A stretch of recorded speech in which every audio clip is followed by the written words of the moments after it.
तुषारहारधवला या शुभ्रवस्त्रावृता या वीणावरदण्डमण्डितकरा या श्वेतपद्मासना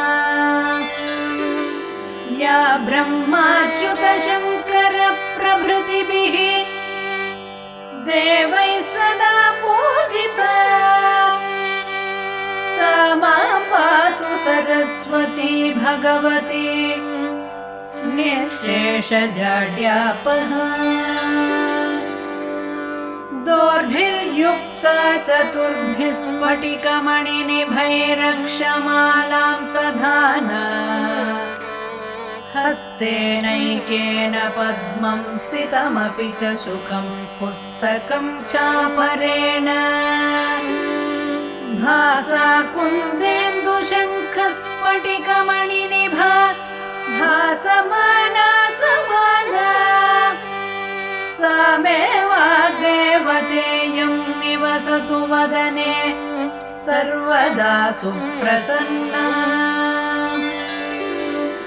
सुरासुरसेवितपादपङ्कजा करे विराजत्कमनीयपुस्तका विरिञ्चि पत्नी कमलासनस्थिता सरस्वती नृत्यतु वाचि मे सदा।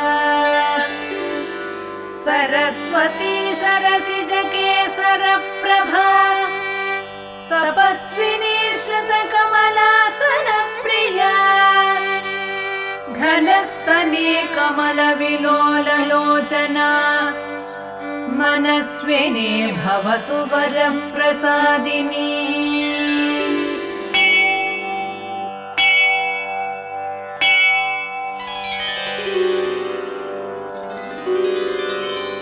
सरस्वती नमस्तुभ्यं वरदे कामरूपिणी विद्यारम्भं करिष्यामि सिद्धिर्भवतु मे सदा।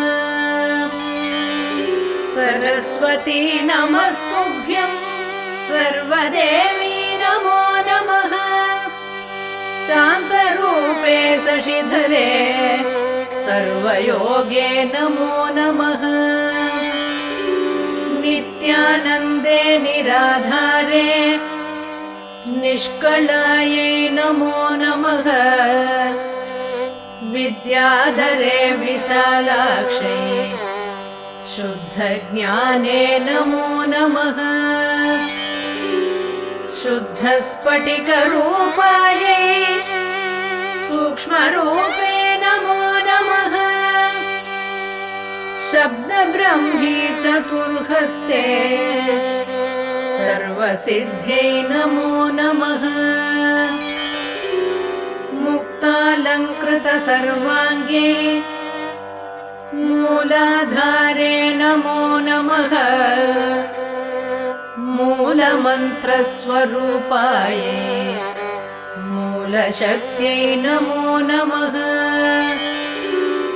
मनोर्मणिमहायोगे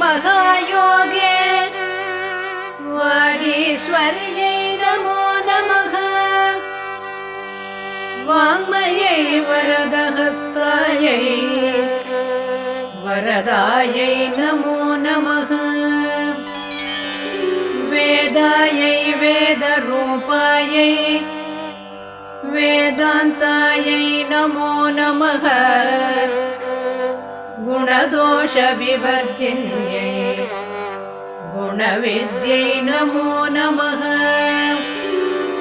सर्वज्ञाने सदानन्दे सर्वरूपे नमो नमः। सम्पन्नायै कुमार्यै च सर्वज्ञेते नमो नमः।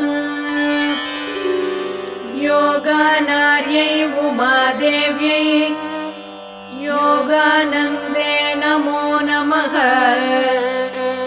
दिव्यज्ञानत्रिनेत्रायै दिव्यमूर्ते नमो नमः। अर्धचन्द्रजटाधारी चन्द्रबिम्बे नमो नमः। चन्द्रादित्यजटाधारी चन्द्रबिम्बे नमो नमः। अणुरूपे महारूपे विश्वरूपे नमो नमः। अणिमाद्यष्टसिद्धायै आनन्दायै नमो नमः। ज्ञानविज्ञानरूपायै ज्ञानमूर्ते नमो नमः। ज्ञानशास्त्रस्वरूपायै नानारूपे नमो नमः। पद्मजा पद्मवंशा च पद्मरूपे नमो नमः। परवेष्ट्यै परामूर्ते नमस्ते पापनाशिनी। महादेव्यै महाकाल्यै महालक्ष्म्यै नमो नमः। ब्रह्म विष्णु शिवायै च ब्रह्मनार्यै नमो नमः। कमलाकरपुष्पा च कर्मरूपे नमो नमः। कपाली कर्मदीप्तायै कर्मदायै नमो नमः। सायं प्रातः पठेन्नित्यं षण्माससिद्धिरुच्यते। घोरव्याघ्रभयं नास्ति पठतां शृण्वतामपि। इद्धं सरस्वती स्तोत्रम् अगस्त्यमुनिवाचकम् सर्वसिद्धिकरं नृणां सर्वपापप्रणाशनम्।